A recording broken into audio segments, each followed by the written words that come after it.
as well. Game 6 from Houston. LA jumped the Rockets early, took the first 3. Once again, no Kevin Durant for Houston. But the talented bunch that won LA, trying to win on their home floor, wasn't going to be their night. The lead grows to 14.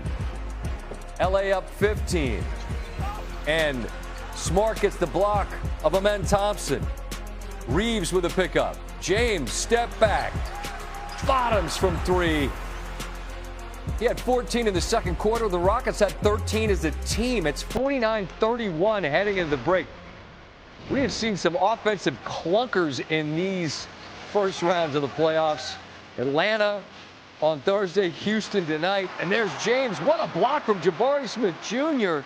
It's always LeBron with the chase down, but here it's Jabari that gets the great block there. But LeBron can afford to smile because his team's still up by 20, make it 22 as Reeves attacks the cup. Rockets couldn't provide any pushback in this one. Here, Taurean Eason with the miss, and Reeves hits the deck.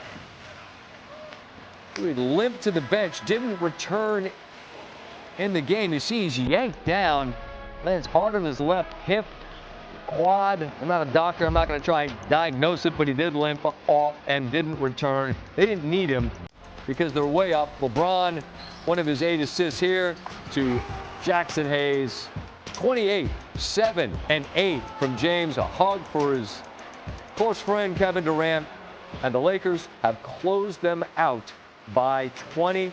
Lakers advance and get the reigning champions who housed them every game this year. This is the largest point differential against the Lakers ever, and the largest for a playoff matchup in the history of the NBA. That's the bad news. The good news, LA and LeBron have earned the right to play at least 4 more. I think at this point, in my career, and I think I talked about just living in the moment a lot more, and being okay with celebrating the small victories. And I think we should be proud of the way we played, the way we handled this. This is our first first time in the playoff series together as a unit, and obviously being without our MVP candidate, and then without AR for those first 3 games. Was it 3 games? 4 games. First 4 games. First 4 games. Up against some obstacles, obviously, and I know they were out with a couple of their guys as well. But I thought we answered the call. I thought we answered the challenge, and for them to allow me to lead them, that means a lot to me. It speaks to his greatness. He's to me, he's had the greatest career of any NBA player. You can argue all you want, and I really don't care to postulate on who's the greatest of all time, but he's one of, if not the greatest of all time. And for him to do it again and answer the bell again, it's really baffling in some ways. Brian Windhorst joins me now. And Wendy, when the Lakers couldn't close this one out at home the other day, all of a sudden the conversation shifts to, man, if they blow this LeBron legacy, I think we're good there, but not an issue. He closes it out as the leading scorer in 4 of their 6 victories. What ought the conversation about this series and moving forward about the Lakers be? Well, he just came out with such great energy tonight. Look, this whole evening in the NBA, as fascinating and dramatic as it was, it featured a lot of flawed teams, okay? There was a lot of flawed teams playing basketball tonight. And the Lakers, frankly, and the Rockets are 2 of them. But LeBron came out and he had tremendous energy and focus, and it absolutely set the tone for the rest of his team. Marcus Smart also gets credit for that. I don't know if you're aware of this, Scott. LeBron has the best record in closeout games in the history of the NBA, not only in volume, but in overall percentage. And he's actually closed out more on the road than he has at home. And so while it took a hit this week because he lost a couple of closeout game opportunities, he does know how to do this. And especially against an opponent that I think was, flawed. I think he set the tone. And getting to the second round this year, I don't know what's going to happen next week, but obviously, they're going to be severe underdogs. But getting to the second round this year, considering everything, is a victory. And I know that we live in ring culture, and you're not supposed to say that anybody had a successful season unless they got a ring, et cetera, et cetera. Go tell the Minnesota Timberwolves they haven't had a hell of a successful playoff run. Go tell the Lakers they haven't had one. They have, and they finished it off tonight. I agree, but you know how this goes. Now we change the conversation and the focus to the severe underdog that they are against the reigning champs. And it changes to a degree if Luke is available. What do we know at all about the possibility of a window for him returning? He's not close. You know, when you come back from a hamstring injury like this, you have to ramp up. You have to play contact basketball. You have to play 3-on-3 and 5-on-5. He hasn't played for a month. He's not doing any of that right now. So, understood. You know, they do get an interesting little break here because the other games tonight push the start of the series to Tuesday, and that'll push out the series pretty much as far in the calendar as it can go. And I have no idea how Luka's going to be 14 days from now, but most likely you're not going to see Luka Doncic at the front end of this series, maybe at least for another week to 10 days on the minimum. So the Lakers are going to have a reality they're going to have to do it without. I have seen some strange things here in this postseason over this last 2.5 weeks, but this would top it. If the Lakers were able to get to this series to a point where Luka could come help them, it would truly be amazing, but that's their goal. The Lakers end the season of the Rockets, and in doing so, the season of Kevin Durant, whose post-Warriors career feels like it's a nomadic existence and often joyless, or at least seeking it and not ultimately, seemingly, finding it. What's the trajectory that you believe he to be on at the moment? Well, the Rockets can look you square in the eye and say that this season really was completely hampered by the fact that they lost their starting point guard before the training camp started, and that if they had Fred VanVleet and then they lost Steven Adams and then they had some other injuries during the season, that if you put that whole team together, that you would see a different outcome. And I can't necessarily deny that.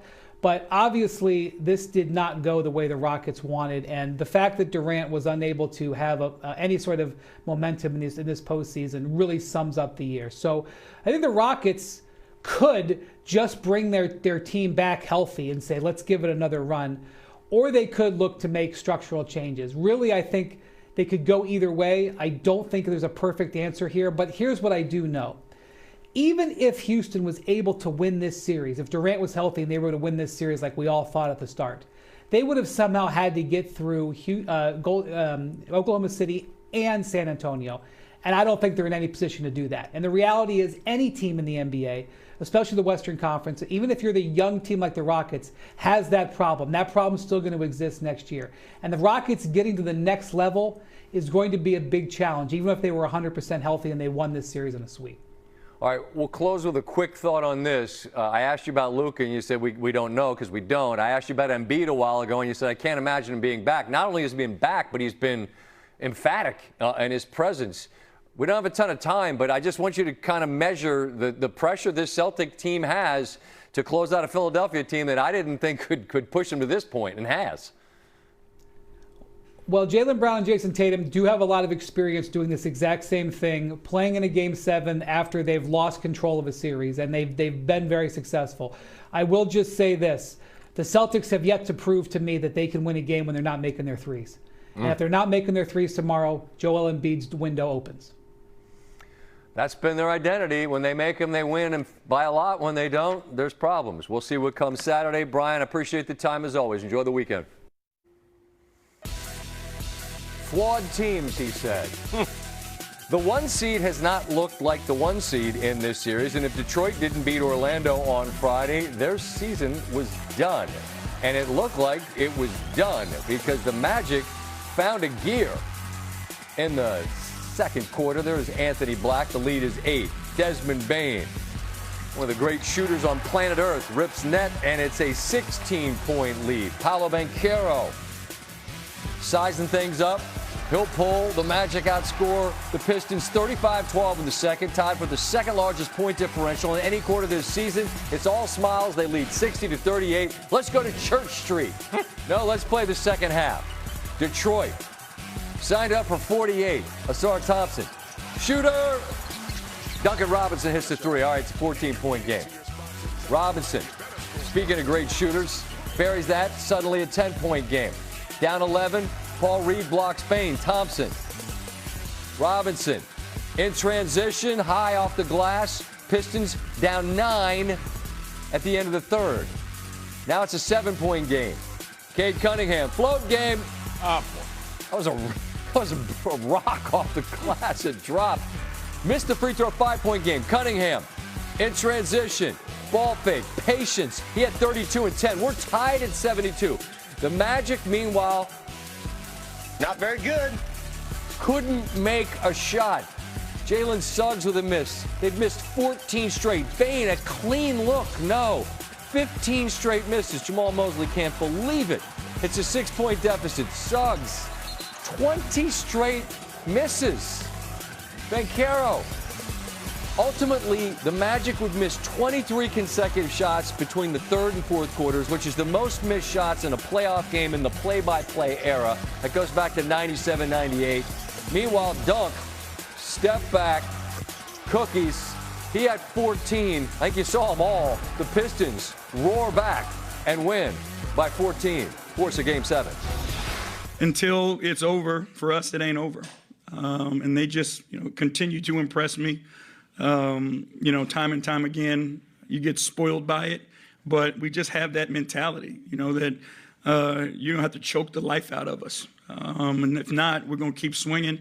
And as they say, one of them is going to hit the temple, and we'll get an opportunity to win games. That's who we are. We weren't going to lay down for anything, We went to the locker room. Obviously, we had, a big hill to climb, but it was still a lot of confidence in the room that, we were going to do it together and we were going to find a way out.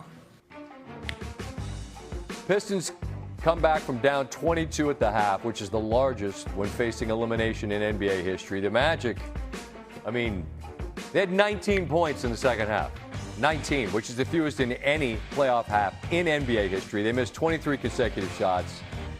Went about 45 minutes real time in between buckets. So, Paolo, what happened? Sometimes the game just goes that way, and unfortunately, we had a very bad drought tonight, and you just got to wipe it off and get ready for Game 7. At this point, there's no point in dwelling and thinking about what could have went, our way. It didn't go our way tonight. There's no other way to put it. This does suck. You have a 24-point lead and we let it go. And I think the reality is it's got to sting and it's got to hurt right now, but you've got to be able to bounce back, and you've given yourself an opportunity to go get it done in Game 7. Joined now by Iman Shumpert to try to make sense of what happened in the second half, where Orlando Iman goes 4 for 37, 1 for 20 in the fourth. Scored 19 total points. A 22-point lead turns into a 14-point loss. What happened in that second half? Well, I don't know what happened within the Orlando locker room that changed, but I do know that we finally saw the Detroit Pistons that we've all been waiting to see, the ones that we saw were number one and convincingly the number one seed in the East. They played really well defensively. Asua Thompson's not going to get as much praise as he deserves, but his defensive principles are unmatched. Besides that, Orlando struggled just happens in a playoff game. It just doesn't happen to this degree. Losing Wagner, I know, has jumbled things up. They've had to play with a ton of injuries all season, so it's tough to see, especially when it seems like they've had it in their hands. But I think this is the Detroit Pistons team that we thought we were going to see, especially toward the end of games when Cade Cunningham becomes a complete killer on the offensive end. They haven't, for the balance of this series, looked a lot like the one, though. They do in the second half on this night. But what's the mentality, Iman, that they just have to bring on Sunday in Game 7 to put that to bed? Because it won't matter what they look like. If they win Sunday, they get another series to become who they were all year long. I think they just have to keep playing with pace. Playing with pace and then playing with the same attitude that they had in the second half of tonight's game. Just making sure that they are sound defensively. They pick their spots to gamble, and they get out in transition and make people pay. The more easy they can make it in transition also helps when their half-court game, when they finally go to that ball screen game and have Duncan Robinson running around the perimeter to cause havoc for anybody that has to go into a rotation. Other than that, limiting the times that at the end of the game, Cade Cunningham is looking to be a passer or a distributor, and he can focus on just scoring the basketball. It was just amazing to me, man. That first half, Orlando's got the grease hot. Everything's going in. I'm like, wow, they're going to move on here. And now they got to go on the road and try to win a Game 7. That's playoff basketball. But that second half's not like anything we've really ever seen. A wild night in the NBA. I want to talk to you about that Toronto victory in a bit. So let's do that in just a little bit here, all right? 3 Game 6s on this Friday. Toronto in a gotta-have-it Game 6 at home, trying to force it back to Cleveland for a Game 7. They'd have to do it without the thin man, Brandon Ingram, out with a heel injury. They lead by 3. Late fourth, Scotty Barnes has it stripped by Evan Mobley. Donovan Mitchell the other way against a pair of Raptors, Euro-step and bucket good. Cavs down 1. 2 minutes to go. Jacoby Walter gets the block on Mitchell. Raps pushing. And down the lane, the kick, and it ends up in the hands of a wide-open Walter. All 3 of these, and the lead swells to 4. Next possession, James Harden sizing things up. The drive, and then he finds an open Mobley corner 3. That's good, and it's a 1-point deficit yet again. 15 seconds left. Cavs down 2, and it's Mobley bullying his way to the cup for the scoop. We're tied at 104. Next Raptors possession. And this is a chance to win it at the buzzer. Jamal Shed challenged by Jarrett Allen. That length forces a double pump. No good. We go to overtime. 2 minutes to play in overtime. Tied at 106. Harden puts on the brakes. Gets the roll. Cavs up 2. Next possession, it's Barnes. So impactful on both ends. Hits this with the offhand. We're tied at 108. Mitchell attacking with the scoop. Cavs up 2. Again, they win, and this series is done. 18 seconds remaining. Cavs up 1 after the Raps split free throws. Dennis Schroeder pressured in the backcourt. And it's out of bounds, and Mobley lost it. Turnover. It goes the other way. Toronto, clock winding down. R.J. Barrett, back iron, straight up, bottoms. Barrett from 3 at Jurassic Park is euphoric. It's the Halliburton special. Back iron, straight up and drops softly down. Dad loving it. Rowan Barrett loving what he sees from his son. Mitchell not pleased, but there's enough time for a look and a shot, and Mobley gets a clean look for the win, and it's just short. And Toronto, all of Canada, in fact, exhales. 24 from Barrett. They live to play another day. Woo! Best 2 words in the sport. Game 7, baby. Game 7. Warriors. Unbelievable effort. Unbelievable.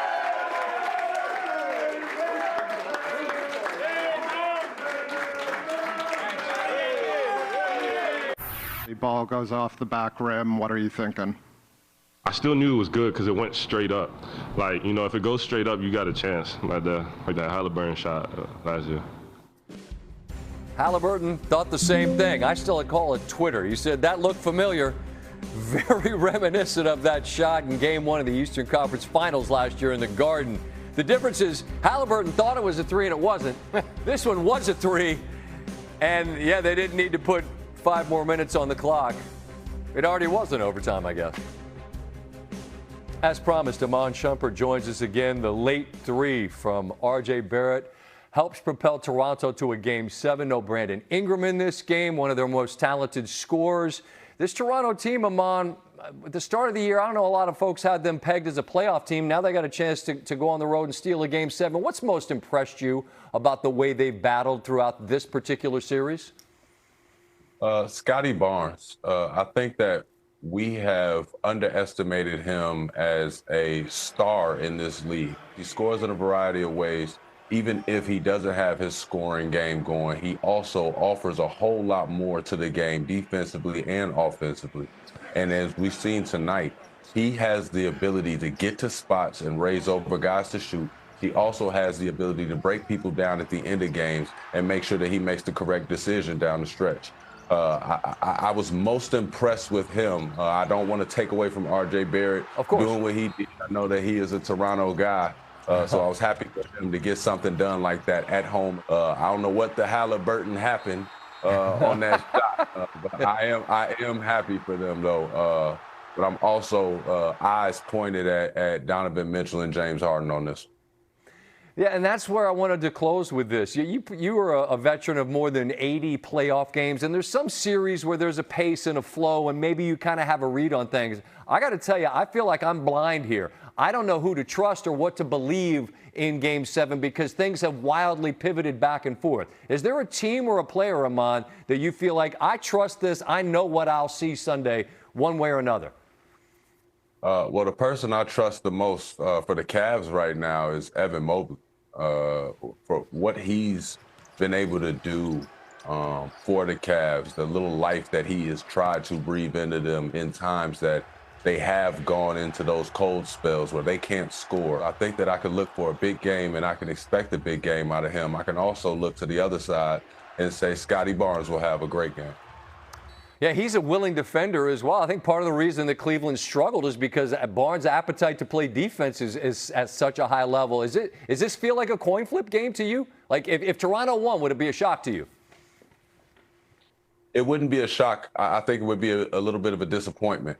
I think that the Cavs are supposed to win this next game, and there will be a lot of pressure on that. I think that one of the things that came up toward the end was to see Toronto jump on the right hand of Donovan Mitchell and force him to go left for the rest of the game. It was nice to see them make that adjustment and say, you have to beat us going left, as well as on the other end saying, you are not going to take the night off. You will not get rest. Donovan Mitchell will have to buckle up and step it up for Game 7. Like a playoff vet, we had to battle through some technological challenges, but Amon fires up the Zoom to be with us here tonight on SportsCenter. I appreciate you making the effort and taking the time. Thank you, sir. Yeah, appreciate you.